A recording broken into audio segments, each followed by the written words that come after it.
말씀이 들리지 않고 비전이 보이지 않는 시대에 하나님은 고통 속에 있었던 한 여성의 기도를 통하여 아이 사무엘을 주셨고, 또 사무엘은 하나님의 말씀을 듣는 자가 되어서 이스라엘의 사사로 또는 제사장으로 또 선지자로 활동하면서 하나님께서 우리의 왕이심을 증언합니다.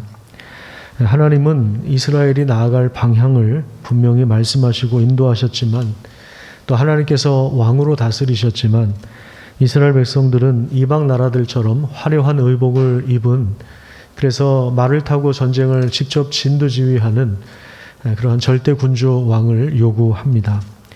하나님은 그들의 요구를 들어주시면서도 왕을 세우는 주도권을 그들에게 넘겨주지 않으시고 하나님께서 직접 왕을 세우십니다. 그 사람이 바로 사울 왕이죠. 그런데 사울 왕은 하나님의 말씀에 서서 하나님을 대리하는 사람으로 그 왕 직분을 수행하지 않고 자신이 왕처럼 자신이 왕 노릇하면서 결국에 말씀에 불순종하여 버림을 당하는데, 사무엘상 15장에 보면 그 결정적인 사건이 나옵니다. 그게 바로 아말렉과의 전쟁인데, 하나님께서는 사울 왕에게 아말렉 족속을 완전히 진멸하라고 그렇게 말씀하셨습니다. 왜냐하면 이스라엘 백성들이 과거에 출애굽하여 나올 때 한 200만 명 정도가 나오니까 뒤에 뒤처지는 사람이 있었겠죠. 누가 뒤처졌겠습니까? 여성들과 유아들과 또 어르신들이 아마 뒤처졌을 겁니다. 그런데 이 뒤처진 사람들을 후미에서 공격하여서 연약한 사람들을 많이 죽였습니다. 그러니까 뒤에서 약자를 정말 치사한 방법으로 공격한 것이고, 이것은 하나님께서 그들을 구원하셔서 하나님 나라를 세우려고 하는 일에 정면으로 도전한 것입니다. 그래서 천하에서 아말렉의 이름을 내가 지워버리겠다 이렇게 말씀하셨는데, 그 후로부터 이제 400년이 지나서 이스라엘이 이제 나라의 어떤 기틀을 형성해 나가고 군대를 조직하고, 그래서 안정되어 갈 때 사울 왕에게 이 명령이 주어지게 된 것입니다. 그런데 사울 왕이 아말렉을 진멸하라고 하는 그 하나님의 말씀을 온전하게 순종하지는 않아요. 그래서 그 말씀을 자기가 해석을 하고 자기가 취사 선택하여서 부분적으로만 순종을 합니다. 그래서 왕을 죽였어야 되는데 왕을 오히려 생포하여 끌고 옵니다. 아마 자신의 그 전쟁의 승리에서의 업적을 과시하려고 하는 그러한 마음이 있지 않았나 이렇게 생각을 합니다. 또한 이 가축 중에서 아주 살도 찌고 토실토실하고 좋아 보이는 이 가축을 죽이지 않았습니다. 지금 이 전쟁은 영토를 확장하거나 전리품을 획득하는 목적이 아니라 심판을 위한 것인데, 사울이 말씀을 버리고 불순종한 것이죠. 그 결과 어떻게 되었습니까? 하나님도 사울을 버리시겠다 이렇게 말씀하고 있습니다. 그런데 이 과정에서 사울 왕이 계속해서 변명을 합니다. 자신은 말씀대로 전쟁을 수행했습니다. 전쟁에서 승리했습니다. 그리고 왕을 끌어왔습니다. 아말렉 사람들을 진멸했지만 백성들이 나한테 요청을 해서 좋은 가축을 살려두었습니다. 하나님께 제사 드리기 위함입니다. 이런 식으로 핑계를 댑니다. 여기서 사무엘이 전하는 그 말씀이 바로 22절, 23절인데 이렇게 이야기합니다. 여호와께서 번제와 다른 제사를 그의 목소리 청종하는 것 좋아하심 같이 좋아하시겠습니까? 순종이 무엇보다 낫다고요? 순종이 제사보다 낫습니다. 그리고 수량의 기름보다 낫습니다. 이는 거역하는 것은 점치는 죄와 같고 완고한 것은 사신 우상에게 절하는 죄와 같습니다. 왕이 여호와의 말씀을 버렸기 때문에 여호와께서도 왕을 버려서 왕이 되지 못하게 하셨습니다. 이렇게 그 말씀을 전합니다. 순종이 제사보다 낫다는 이 말씀은 순종이 빠진 제사는 온전한 예배일 수가 없다는 말입니다. 우리가 하나님 말씀에 순종하기 위해서는 그 말씀이 우리 안에 와 있어야 합니다. 그냥 말씀을 흘러가는 정보처럼 대해서는 아무런 능력을 경험할 수가 없습니다. 순종할 수도 없습니다. 그냥 하나의 정보일 뿐입니다. 하나님은 말씀을 통하여 온 우주 만물을 다스리시고 또 하나님 나라를 분명하게 세워가십니다. 그 말씀을 성취하셔서 하나님의 뜻이 실제로 실현되게 하십니다. 아까 우리 기도한 장로님이 하나님의 말씀이 설교에서 선포되는 말씀이 하나도 땅에 떨어지지 않고 성취되게 해달라는 기도를 하셨는데, 하나님께서 선지자를 통하여 주시는 그 말씀은 반드시 성취하셔서 그 말씀을 통하여 하나님 나라를 세워가는 것이죠. 그래서 그 하나님의 뜻이 실현되기를 바라는 마음으로 기도하는 것, 그리고 예배드리는 것, 이것을 기뻐하는 것, 이것이 진정한 찬양이고 진정한 예배인 것입니다. 만약에 이 부분이 빠져버린다면, 하나님의 뜻과 하나님의 말씀에 대한 내용이 빠져버린다면 우리의 찬양은 그냥 노래방에서 노래를 불러 제끼는 것하고 별반 다를 것이 없는 것입니다. 만약에 우리가 하나님의 뜻을 묻고 순종하려고 하는 마음이 없다면 우리의 기도든 우리의 예배든 이것은 자신의 욕망을 실현하기 위한 그 종교적인 형식과 절차에 불과할 수도 있습니다.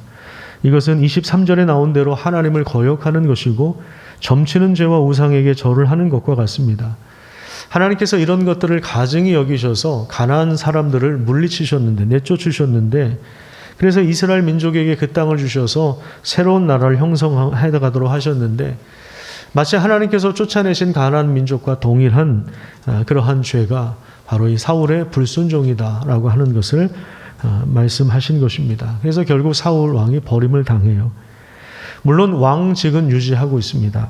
하지만 하나님께서 그를 버리시니까 어떻게 되냐면 영향력이 점점 축소됩니다. 그래서 16장으로 들어오면 사울의 삶 가운데 굉장히 비참한 일들이 벌어집니다. 그래서 16장부터 31장까지는 사울이 점점 몰락하고 이제 다윗이 점점 힘을 얻는 그러한 내용이 나오는데요. 그래서 하나의 전환점을 이루는 내용이 16장 1절입니다. 우리 같이 한번 읽도록 하겠습니다. 16장 1절입니다. 시작. 여호와께서 사무엘에게 이르시되 내가 이미 사울을 버려 이스라엘 왕이 되지 못하게 하였거늘 내가 그를 위하여 언제까지 슬퍼하겠느냐. 너는 뿔에 기름을 채워 가지고 가라. 내가 너를 베들레헴 사람 이새에게로 보내리니 이는 내가 그의 아들 중에서 한 왕을 보았느니라 하시는지라. 하나님께서 이새의 아들 중에 한 왕을 보았다. 누군지는 말씀 안 하시고 그래서 그에게 가서 기름을 부어라 이렇게 말씀하십니다. 사무엘은 사울 때문에 슬퍼합니다. 인간적인 정 때문에 그런 것 같지는 않고요. 사무엘은 나이가 많은 선지자이며 사사인데 나라 걱정을 하니까, 지금 이 사울의 실패는 본인 개인의 실패가 아니잖아요. 나라가 얼마나 지금 이제 위태롭고 얼마만큼 어려움을 겪어야 될까 생각을 하면 이 나라의 행보가 몹시 힘들고 어려울 수밖에 없음을 알기 때문에 슬퍼한 것입니다. 하지만 하나님은 그 슬픔을 넘어서서 이미 한 사람을 예비해 두셨습니다. 한 사람을 택하셨어요. 이건 뭐냐면 이스라엘 나라를 하나님 포기하지 않았다는 것입니다. 목자 없는 양처럼 내버려 두지 않으시고 이스라엘의 회복을 위하여, 부흥을 위하여 한 사람을 예비하셨습니다. 그런데 이것을 공식적으로 떠들썩하게 하지 않고 아주 비밀스럽게 합니다. 왜냐하면 이게 알려지면, 지금 현직 왕은 사울인데 사울 왕에게 알려지면 사무엘도 그렇고 다윗도 그렇고 목숨이 위태롭기 때문에 그렇습니다. 그래서 소문내지 않고 이 일들을 진행합니다. 자, 이제 하나님께서 말씀하신 대로 사무엘 선지자가 이새의 가정을 방문합니다. 그리고 아들들을 쭉 세우는데 첫 번째 아들이 지나가고 두 번째 아들이 지나가요. 정말 탁월한 사람들입니다. 우리식으로 말하자면 좋은 대학을 나오고 또 키도 뭐 한 180 이상 되고 아주 건장하고 사람도 잘생겼고 멋져요. 멋져 보입니다. 그러니까 사무엘이 속으로 이 사람이 아닌가 이런 생각을 합니다. 그럴 때 하나님께서 뭐라고 하십니까? 사람은 외모를 보지만 나는 중심을 본다. 그렇게 하나님께서 말씀하십니다. 그 중심이 뭘까요? 우리는 사실 그게 잘 보이지 않습니다. 그죠? 사람의 중심을 본다라고 하는 거 참 어려운 일인데, 그래서 이제 중심이라고 하는 것은 그 영혼의 가장 중심적인 부분을 말하는 것이고, 잠언 4장에 보면 이런 말씀이 있어요.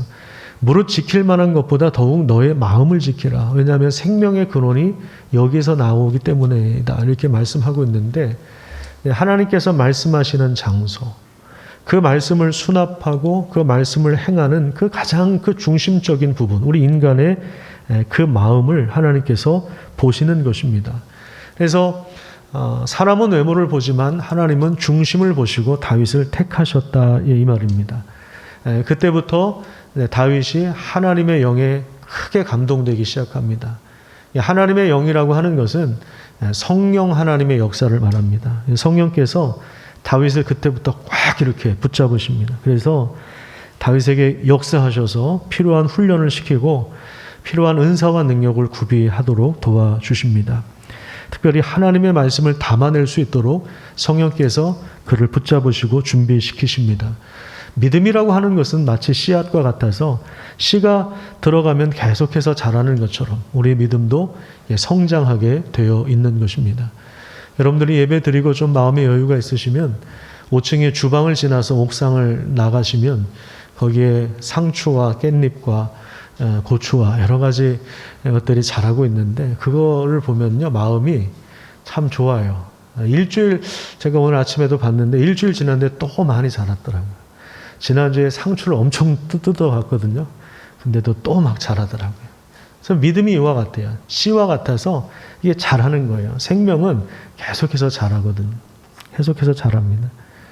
필요하신 분은 상추를 좀 뜯어 가셔도 좋겠습니다. 별로 관심이 없으시네요. 상추 갖고는 별로 성에 안 차시죠. 그냥 저는 가끔 보기만 해도 마음이 좋아지더라고요. 이렇게 텃밭을 보기만 해도. 그래서 이제 성령께서 다윗을 꼭 사로잡으시고 그를 통하여 그가 이제 믿음으로 계속 자라게 하시는데요.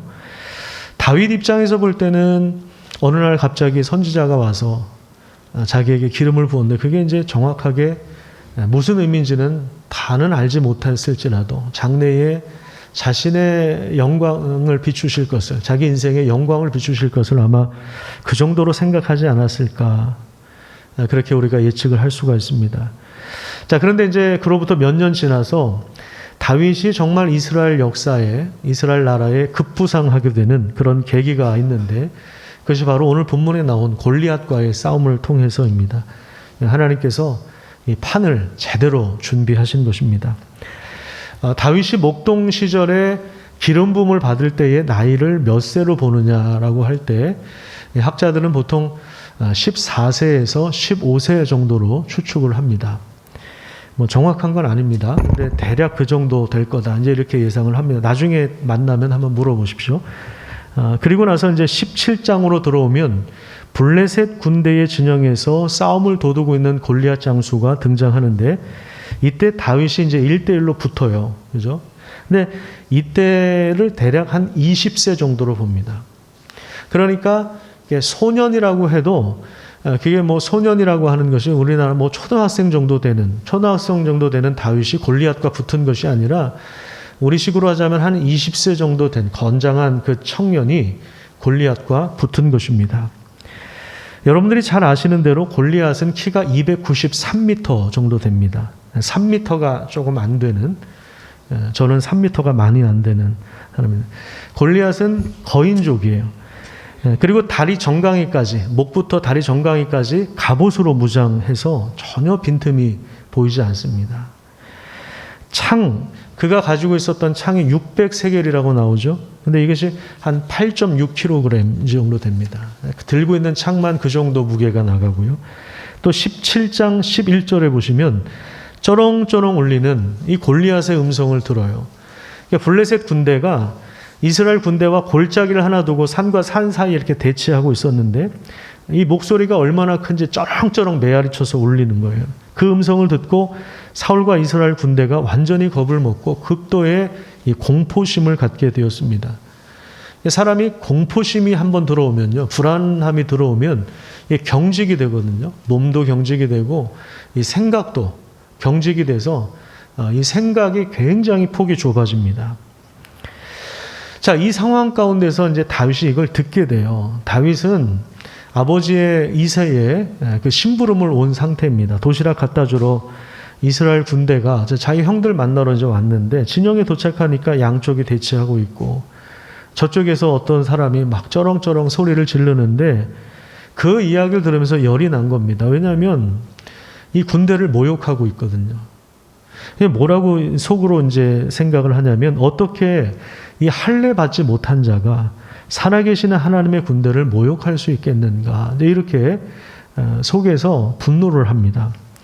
이스라엘 군대가 비록 부족한 점이 많고 오합지졸과 같다 할지라도 살아계신 하나님의 군대라고 생각합니다. 그러니까 이런 얘기들을 전하니까 그러니까 이제 그 군인들 중에 몇 사람이 아마 사울 왕에게 전달을 했겠죠. 그러니까 사울 왕이 다윗을 부릅니다.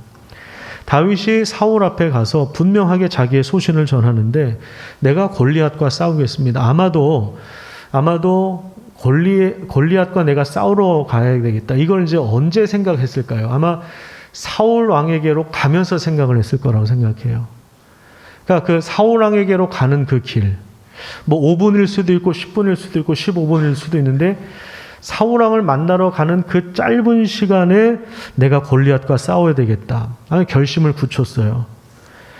그러니까 사울 왕이 그걸 보면서 너는 상대가 안 돼. 너는 군인도 아니고 지금 저 사람은 베테랑 중에 베테랑인데 너는 상대가 안 된다. 그러니까 다윗이 자기 이야기를 합니다. 자기가 목동인데 양을 지킬 때 사자와 곰이 내 양을 물어가면 내가 그들과 붙어서 그들을 오히려 쳐 죽이고 내 양을 구한 일이 있습니다. 라고 하면서 하나님께서 사자의 발톱과 곰의 발톱에서 나를 구원해 주셨기 때문에 내가 골리앗과 붙어도 하나님께서 나에게 승리를 주실 것입니다. 이렇게 분명하게 자기 입장을 밝힙니다.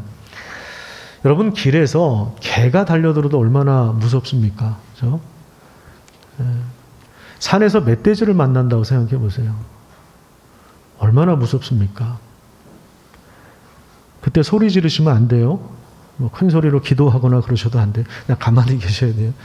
여러분, 멧돼지가 나타나도 얼마나 무섭겠어요. 그런데 실제로 인간 중에 사자와 1대1로 맡아서 이길 수 있는 사람이 누가 있겠습니까? 뭐 격투기 선수? 모르겠습니다. 1대1로 붙어서 정말 이길 수 있을까요? 곰과 격투를 하면 사람이 정말 이길 수 있을까요? 아무리 힘이 센 사람이라 하더라도 맨손으로 사자와 붙어서 이기기는 참 어렵습니다. 그런데 여러분, 이 양 한 마리 구하려고, 자기 양 한 마리 구하려고 자기 목숨을 건다면 여러분, 이것처럼 어떻게 보면 이건 굉장히 어리석은 일 아닙니까? 양 한 마리가 중요해요? 사람 목숨이 중요해요? 당연히 사람 목숨이 중요하죠. 그런데 다윗에게 참 특별한 구석이 있었는데 맹수가 자기 양을 물어가면 그냥 놔두지 않았다는 겁니다. 이런 걸 보면 다윗이 목동으로 어떤 역할을 했는지를 우리가 상상을 하게 되는데 그냥 양떼 그냥 몰아놓고 들판에 몰아놓고 필이나 불면서 그렇게 그냥 대충 그냥 양떼를 돌봤던 사람이 아니구나. 다윗은 평소에 훈련된 자이고 그리고 맹수의 그 공격이 위협이 뭔지를 알기 때문에 물맷돌로 준비를 했을 것이고 그리고 싸움의 기술도 익혔을 것이고 그리고 실제로 힘 대 힘으로 붙어도 밀리지 않을 정도의 근력과 체력과 어떤 그 힘을 갖춘 사람이구나라는 것을 알게 됩니다. 그는 악기 연주도 참 잘했습니다. 나중에 왕이 되어서 그 전문적으로 성전에서 찬양할 수 있는 사람 3,000명인가요? 그 사람들을 준비시킵니다. 그러니까 다른 일을 하게 하지 않고 찬양만 연구하게 하는 사람 3,000명. 여러분, 얼마나 대단한 것입니까? 그러니까 다윗은 음악적으로도 조예가 참 깊었던 사람이고요. 그리고 시편의 대부분을 다윗이 썼는데 대단한 문필가입니다. 그러니까 다윗은 문물을 겸비한 용맹한 사람인데 근데 이제 여기 성경에서 하나님께서 다윗을 선택한다고 하셨을 때 그것은 어떤 다윗의 어떤 그런 모습 때문에 그런 것이 아니라 하나님께서 다윗의 뭔가 결정적인 모습을 보신 거예요. 그게 뭐냐면 그게 바로 중심이에요. 다윗의 중심을 보셨다. 이렇게 이야기하십니다. 그리고 오늘 이 결정적인 내용들이 하나님이 중심을 보셨다라고 했을 때 그 결정적인 내용이 오늘 본문에 등장하는데 45절부터 47절까지 우리 한번 읽겠습니다. 오늘 본문 같이 한번 읽어볼게요. 자, 시작. 다윗이 블레셋 사람에게 이르되 너는 칼과 창과 단창으로 내게 나오거니와 나는 만군의 여호와의 이름 곧 내가 모욕하는 이스라엘 군대의 하나님의 이름으로 내게 나아가노라. 오늘 여호와께서 너를 내 손에 넘기시리니 내가 너를 쳐서 내 목을 베고 블레셋 군대의 시체를 오늘 공중의 새와 땅의 들짐승에게 주어 온 땅으로 이스라엘에 하나님이 계신 줄 알게 하겠고 또 여호와의 구원하심이 칼과 창에 있지 아니함을 이 무리에게 알게 하리라. 전쟁은 여호와께 속한 것인즉 그가 너희를 우리 손에 넘기시리라. 자, 여기 보면 지금 다윗이 골리앗과 싸우기 전에 골리앗 앞에서 남긴 말이거든요. 근데 이걸 보면 다윗이 분명한 확신을 가지고 있어요. 하나님께서 너를 내 손에 넘기실 것이다. 하나님이 구원하실 것이다. 그래서 내가 너를 칠 수 있을 것이다. 이렇게 말씀하고 있습니다. 그리고 내가 사자와 곰을 죽였던 것처럼 골리앗을 칠 것을 예고하고 있는 것입니다. 자신의 손에 죽어나간 사자와 곰을 골리앗과 같은 범주로 지금 보고 있는 것입니다. 지금 사실 이스라엘 군대가 사울 왕도 그렇고요.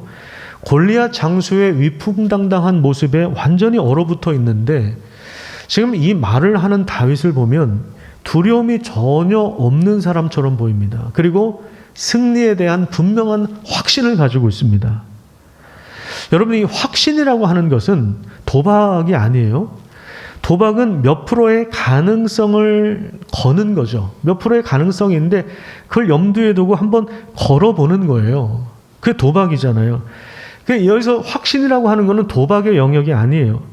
몇 프로의 가능성을 믿고 도전해보자 이런 게 아니에요. 아니, 저도 좋으니 그래 내가 뭐 저도 본전이야 하고서 뛰어든 그게 아니에요. 영웅심리도 아닙니다. 무슨 청년의 패기로 뭐 영웅담을 하나 만들기 위해서 나가는 것도 아니에요. 확신이라고 하는 거는 어디서 나오냐면 여러분, 확신이 어디서 나올까요? 확신은 믿음에서 나오는 겁니다. 골리앗은 다윗의 외모만 봅니다. 막대기 하나 가지고 나온 치기 어린 그냥 청년으로 봤어요. 자신과 전혀 상대가 되지 않는, 갑옷도 입지 않고 오는, 나랑 1대1로 맞붙으려고 오는 사람을 보니까 그게 업신여긴 거예요. 상대가 안 된다고 생각한 거죠. 그런데 하나님은 다윗이 쥐고 있는 그 막대기로 사자와 곰을 치셨거든요. 그는 하나님의 구원 역사를 보지 못했던 것입니다. 그냥 다윗만 본 거죠.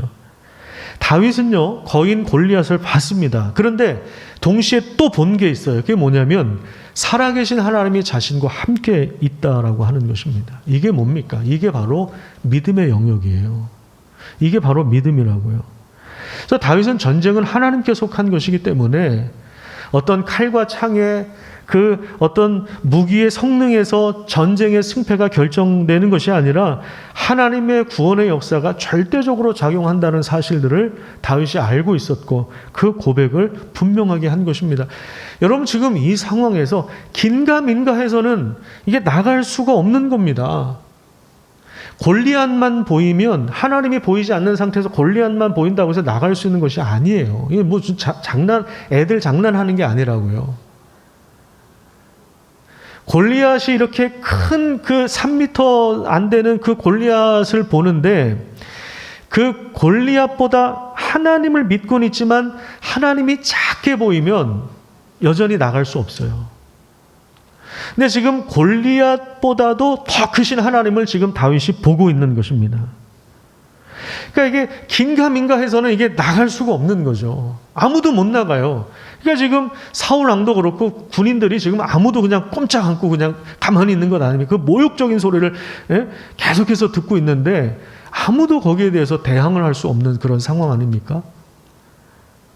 근데 다윗이 도시락 주러 왔다가 결국에 내가 싸워야 되겠다, 이런 확신을 가지고 지금 나가고 있다고요. 자, 그런데 여러분 한번 생각을 해보세요. 다윗이 왜 이 말씀을 남겼을까요? 45절에서 47절. 이 얘기 안 하고 그냥 싸워서 죽일 수도 있었는데 왜 이 이야기를 굳이 남겼을까요? 누구를 위해서 남겼을까요? 골리앗을 위해서? 골리앗한테 한 말이긴 하지만 골리앗을 위해서 남겼을까요? 아니면 블레셋 군인들을 위하여 남겼을까요? 다 죽을 사람들인데 별 소용이 없죠. 그들에게 말씀을 전해도 별 소용이 없어요. 그 사람들은 어차피 죽을 걸 알고 있기 때문에 이 말씀은 누구를 위한 것이냐? 벌벌 떨고 있는 지금 이스라엘 군대를 위한 거예요. 이 메시지가 이스라엘 군인들에게는 강력한 울림이 됐을 겁니다. 하나님은 전쟁에 능한 여호와시구나. 하나님의 구원은 칼과 창에 달려있는 것이 아니구나. 전쟁은 하나님께 속한 것이구나. 우리는 살아계신 이스라엘 하나님의 군대이구나 라는 사실이 강력한 울림이 되었을 겁니다. 그리고 이 메시지가 그 이스라엘 군인들뿐만 아니라 그 후손들에게 계속해서 남아서 성경에 기록되어 있고 오늘날 우리에게까지 전수된 것입니다.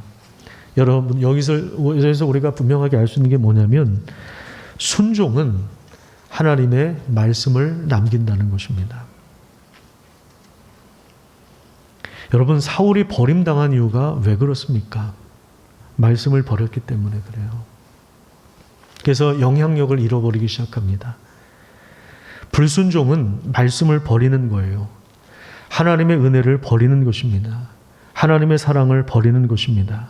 그리고 자기 자신을 남기려고 하는 거예요. 자기 이름을 남기려고 하는 거예요. 자기가 높아지려고 하는 거예요. 그런데 다윗은 말씀을 남기고 승리를 얻었습니다.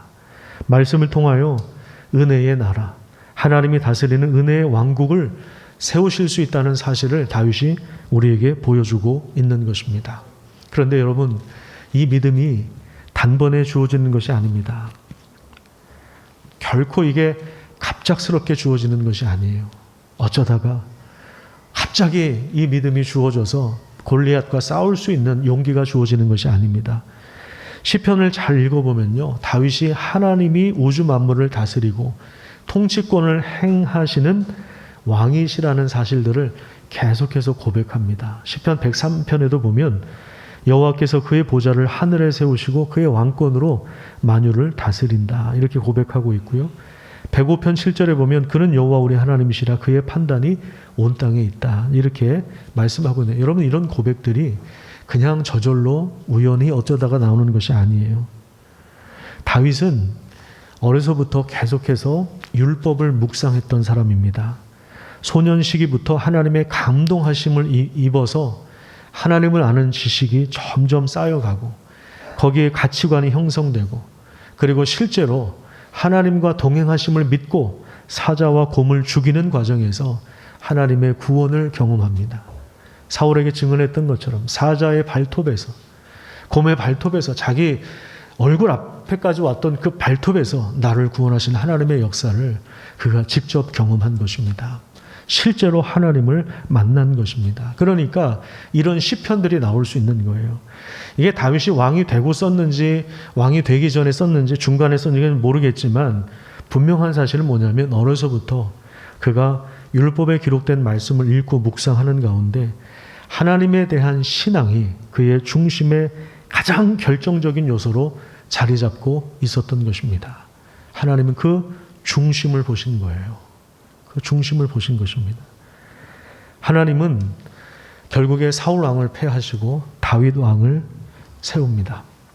어려서부터 율법의 토대 위에서 묵상하는 가운데 하나님의 뜻을 분별할 수 있도록. 그래서 이게 어느 정도의 분별력이냐면 아까 말씀드린 것처럼 지금 나라가 엄청나게 위기 속에 있는데 하나님을 증거하는 자로 세우십니다. 그러니까 사울 왕을 만나러 가는 그 사이 10분일 수도 있고 15분일 수도 있는 아주 그 짧은 시간 안에서 다윗이 물었겠죠. 하나님, 이런 상황인데 하나님 가만히 계실 겁니까? 하나님, 내가 나갈 수 있습니까? 내가 나가야 됩니까? 하나님께서 분명한 응답을 주셨을 겁니다. 그러니까 확신을 가지고 얘기할 수 있죠. 이게 긴가 민가 해서는 이게 나갈 수가 없는 거예요. 확신을 가지고 나가는 거예요. 하나님께서 너를 나에게 넘기실 거다. 이거 확신이거든요. 이 믿음에서 나오는 거예요. 하나님과 평소에도 교통했기 때문에 위기 상황에서 하나님의 뜻을 발견할 수 있는 거예요. 꾸준하게 새벽에 하나님의 말씀을 통하여 하나님의 말씀을 꾸준하게 묵상하는 사람이요, 위기 때 정신을 차릴 수 있어요. 평소에 이 작업이 되지 않으면 위기 때 사람이 그때 막 혼란스럽습니다. 위기 때. 평소에 기도 안 하는데 위기 때 무슨 기도를 하겠습니까? 평소에 하나님의 뜻을 분별하지 않는데 무슨 위기 때 하나님의 뜻을 찾을 수 있겠어요? 이게 평소에 돼야죠. 평소에. 그 10분 사이에 다윗이 분별하고 있는 거예요. 다윗이. 내가 지금 싸워야 되는 상황이지. 분별하다가 가라고 하시는 강한 용기를 하나님께서 주셨겠죠. 그러니까 나간 거예요.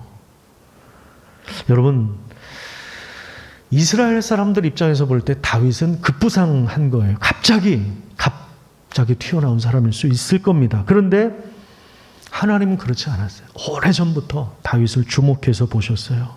그의 중심을 보셨습니다. 하나님의 영으로 감동하셔서 특별한 은혜를 더해 주셨습니다. 여러분, 그런데 놀라운 사실은요, 지금도 하나님의 성령의 역사는, 성령의 감동하심은 지금도 계속되고 있습니다. 예수님께서 이 땅에 오셔서 십자가에 죽으시고 부활하신 후에 약속하신 것이 무엇입니까? 성령을 보내주시겠다는 거예요. 그래서 오순절에 50일이 돼서 그때 마가의 다락방에서 기도하고 있던 제자들에게 성령의 강력한 부어주심이 임하기 시작했습니다. 그래서 그들이 방언으로 기도하기 시작했다고. 여기서 말하는 방언은 다른 나라의 언어예요. 다른 나라 언어, 각국의 언어. 유럽에서 온 사람들도 있고 아시아에서 온 사람들도 있는데 각자 자기 고향에서 왔던 사람들의 그 언어들로 성령께서 말씀하기 시작했던 거예요. 그래서 이 팔레스타인 지역에 머물렀던 예수의 부활의 증거가 온 세상으로 퍼져나가는 계기가 되고 거기에서 교회가, 초대 교회가 탄생한 거예요. 그로부터 2000년이 지나서 오늘 안양에도 교회가 세워지게 된 것입니다. 이것이 성령의 역사이고 성령의 감동은 지금도 계속되는 것입니다. 그렇기 때문에 우리에게 중요한 것이 있는데 그게 뭐냐면 성령의 인도하심을 따르는 것입니다. 그럴 때 성령께서 우리를 진행해 나가시고 그리고 하나님의 말씀을 이루시고 율법의 요구가 이루어지게 하시는 것입니다. 그렇기 때문에 우리가 항상 성령의 인도하심을 따를 수 있는, 성령의 감동을 받을 수 있는 그 터전을 마련하는 것이 굉장히 중요합니다. 여러분, 그 터전이 무엇입니까? 성경을 부지런히 읽는 일이고 그리고 정기적으로 공동체 예배에 우리가 함께 참여하는 것이고 그리고 우리가 삶 속에서도 늘 하나님을 찬송하는 것이고 또 우리 교회이고 그리고 우리 목장이고 그리고 저는 우리 도서관이라고 생각을 합니다. 우리 자녀들을 위해서도 이런 것이 중요하지 않겠습니까? 우리 자녀들이 성령의 감동을 입을 수 있는 그 터전을 우리가 마련해 주는 것이 중요하지 않겠습니까? 우리 자녀들이 어려서부터 말씀을 읽을 수 있도록 도와주고 큐티를 할 수 있도록 도와준다면 그 터전이 우리 자녀들 인생 가운데 허락되어진다면 하나님께서 우리 자녀들을 만지시고 우리 자녀들에게 말씀하시고 우리 자녀들의 중심을 새롭게 변화시키는 일들이 일어나지 않겠습니까? 그래서 때로는 그 골리앗처럼 우리가 전혀 상대할 수 없을 것 같은 그 골리앗 앞에서도 정말 용기를 가지고 신앙 고백을 할 수 있는 하나님의 구원의 역사를 증언할 수 있는 그런 사람들이 세워지지 않겠습니까? 믿음의 순수함과 신앙의 확고함을 붙잡고 살아계신 하나님께서 우리와 함께 하심을 만민이 알도록 그렇게 순종하는 삶을 살아가시기를 간절히 축복합니다. 그래서 우리가 순종하는 행위를 통하여 우리 인생에 남는 것이 뭐가 있을까? 여러분, 무엇을 남기면 그 인생이 복된 인생일까요? 그 하나님의 말씀을 세상에 남길 수 있는 그러한 삶을 살아가시기를 간절히 축복합니다. 그렇다면 여러분, 마지막으로 우리 앞에 있는 이 골리앗은 도대체 무엇일까요? 그것은 다음 주에 같이 나누도록 하겠습니다.